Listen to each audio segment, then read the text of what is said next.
अगर तुम चाहते हो तुम्हारा शरीर स्वस्थ रहे तो केवल सोचने से कुछ नहीं होगा। तुम्हें रोज व्यायाम करना होगा, सही भोजन करना होगा और आलस्य को छोड़ना होगा। यही अनुशासन है।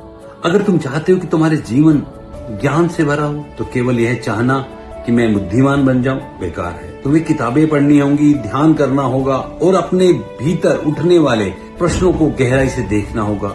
यही अनुशासन है। याद रखना, चाहत बीज है और अनुशासन उसका पानी। बीज कितना भी महान क्यों ना हो, अगर उसे पानी ना मिले तो वह सूख जाता है। ठीक वैसे ही तुम्हारी चाहत बिना अनुशासन के मर जाती है।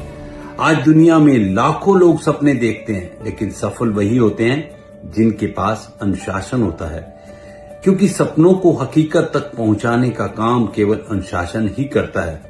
अनुशासन कोई कैद नहीं है, अनुशासन तो आजादी है। आजादी है इस बात की तुम अपने आलस्य, अपनी कमजोरी और डर से मुक्त हो जाओ। एक नदी जब तक बहती है तब तक जीवन देती है, लेकिन वह नदी अगर बिखर जाए, फैल जाए तो कीचड़ बन जाती है। अनुशासन नदी के किनारों की तरह है, जो तुम्हारी ऊर्जा को दिशा देता है, गहराई देता है और तुम्हें मंजिल तक पहुंचा देता है।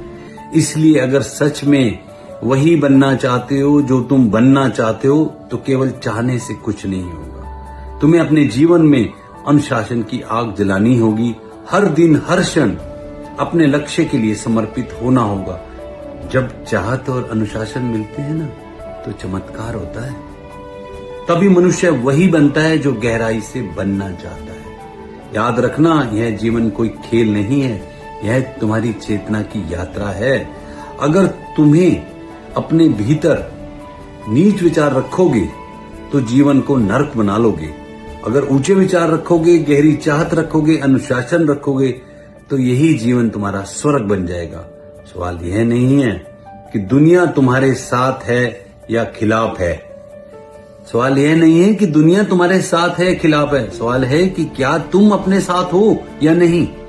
अगर तुम अपने विचारों और चाहत, अपने अनुशासन के साथ खड़े हो तो दुनिया की कोई ताकत तुम्हें नहीं रोक सकती। याद रखना, भाग्य बाहर से नहीं आता, भाग्य तुम्हारे भीतर से जन्म लेता है।